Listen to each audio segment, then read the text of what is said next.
3월 9일 화요일 말씀 묵상 시작하겠습니다. 안녕하십니까? 좋은 우리 교회 한승아 목사입니다. 오늘 우리가 함께 나눌 본문은 시편 59편입니다. 시편을 보면 악인들의 공격으로 인한 호소가 참으로 많죠. 이걸 보면 타락한 인간의 역사는 불의와 불공정의 역사라고 해도 과언이 아닐 듯 싶습니다. 오늘날 우리가 불공정이 허덕이는 것처럼요. 불의에 오늘 본문의 시인 역시 악인들의 불의한 공격으로 인하여 하나님께 호소하고 있습니다. 시인을 공격하는 악인들에 대한 묘사가 여러 군데 등장하는데요. 먼저 3절은 전쟁의 비유로 묘사되어서 엎드려 기다린다라고 말하고 있습니다. 이는 원수들이 시인을 공격하기 위하여 매복하다가 갑자기 시인을 공격하는 자들이라는 것입니다. 시인의 원수들은 시인의 생명을 해하려 합니다. 여기서 생명은 육체적인 생명일 수도 있지만요. 정신적이고 사회적인 생명일 수도 있습니다. 우리가 다 아는 것처럼 정신적으로 당하는 고통 역시 사람의 생명을 앗아갈 수 있기 때문이죠. 악인들의 특징이 6절과 8절에도 또 등장하는데요. 그들은 들깨처럼 으르렁거리며 돌아다닙니다. 원수들의 공격이 입의 거품과 입술의 칼로 표현되는데요.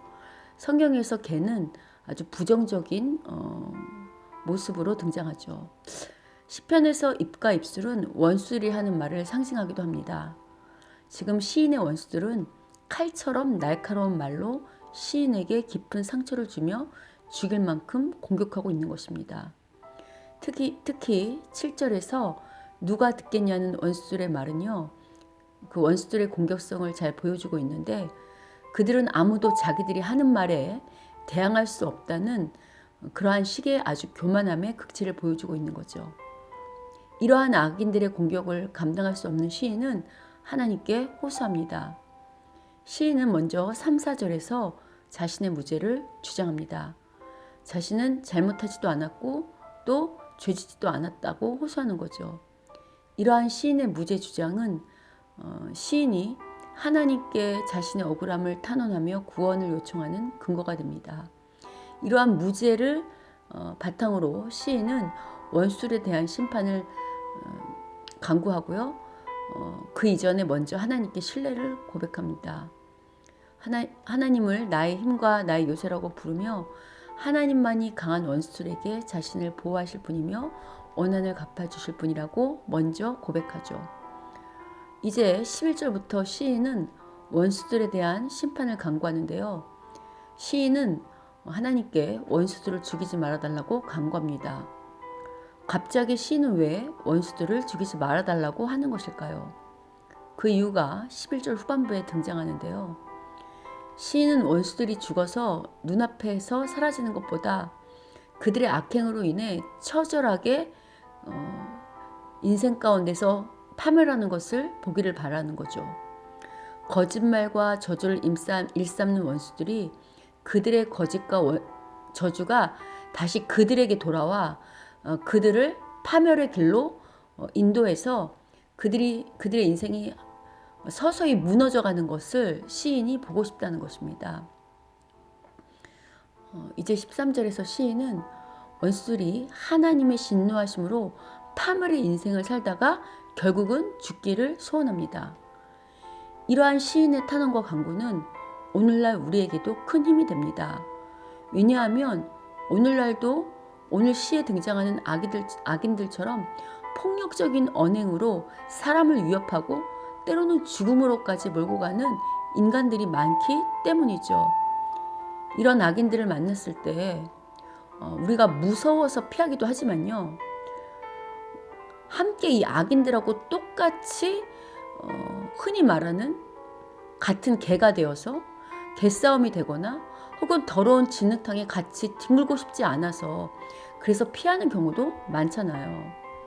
그런데 이런 피함을 악한 이들은 마치 자신들이 두려워서 피한 것으로 착각하고 자신들의 승리로 여기면서 더욱 기고만장할 때 우리가 그런 것 때문에 억장이 무너져 본 경험들 다 있으시잖아요.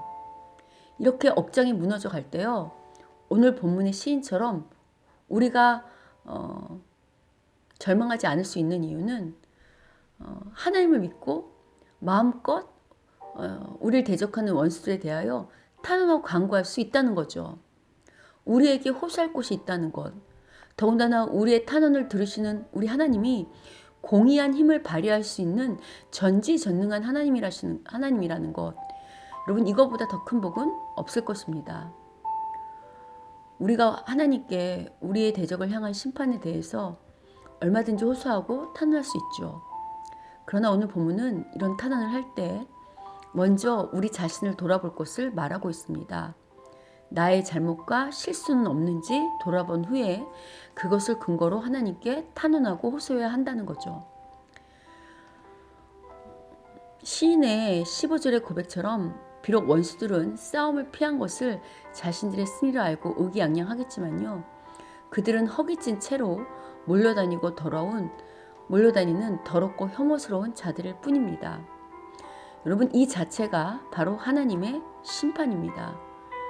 그리고 어떻게 생각하면 하나님 믿는다고 하는 우리들 역시요. 죄의 본성상 이런 악인들과 같이 더럽고 추한 모습일 수 있잖아요. 그러나 이제 하나님을 믿기 때문에 무엇이 추하고 더러운 모습인 줄 알고 그 악인들과 똑같이 행하지 않으려고 하는 것만으로도 이미 우리는 복인 것입니다. 이를 깨달은 시인이 마음의 평강이 찾아옵니다. 그래서 16절과 17절에서 시인은 하나님의 힘을 노래하며 그의 인자하심의 기쁨의 함성을 지르는 것으로 하루를 시작하겠다고 고백할 수 있는 것입니다. 또한 오늘 본문에서 시인의 간구를 통해서 우리가 얻을 교훈이 있는데요. 오늘 시인의 간구는 단지 개인의 원한을 갚아달라는 차원 정도가 아닙니다. 오늘 시 11절에서 그들을 죽이지 마옵소서 나의 백성이 잊을까 하나이다. 우리 방패 되신 주여 주의 능력으로 그들을 흩으시고 낮추소서라는 이 고백에서요. 지금 시인은 하나님께서 원수들을 무찌르셔서 야곱, 즉 하나님의 백성들을 보호해 주셨다는 사실을 하나님의 백성들이 앞으로도 잊지 않고 계속 인식할 수 있게 해달라고 간구하는 것입니다.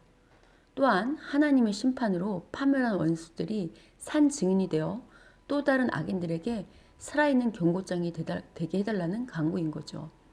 시는 여기서 멈추지 않습니다.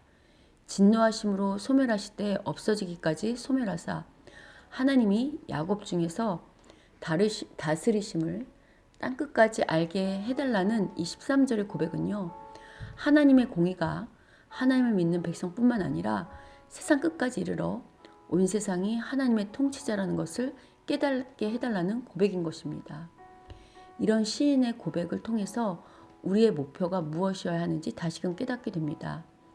하나님의 자녀가 된 특권으로 우리가 우리의 형편과 사정을 진솔하게 호소하며 간구할 수 있습니다. 그러나 우리의 들끓는 감정을 여과 없이 고백한다 할지라도요. 궁극적으로 우리 저변에 항상 하나님의 하나님 되심이 만방에 알려지길 소원하는 마음이 있어야 할 것입니다. 하나님의 하나님 되심이 만방에 알려지는 것이요.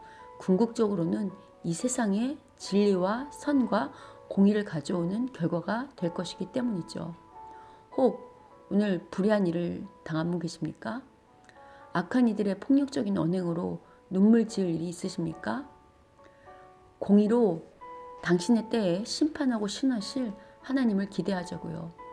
아울러 추하고 더러운 악인들과 맞대응하지 않고 하나님의 방식으로 대응하도록 만들고 계신 이 하나님을 찬양하자고요. 그렇다면 우리가 악인들로 인해서 더 낙심하지 않고 그 하나님을 기대할 때 우리에게 희망을 갖는 그런 오늘의 하루가 될 줄 믿습니다. 오늘도 하나님 바라보며 억울함을 하나님께 맡기고 다시금 일어나는 우리 모두가 되시기를 주님의 이름으로 축원합니다.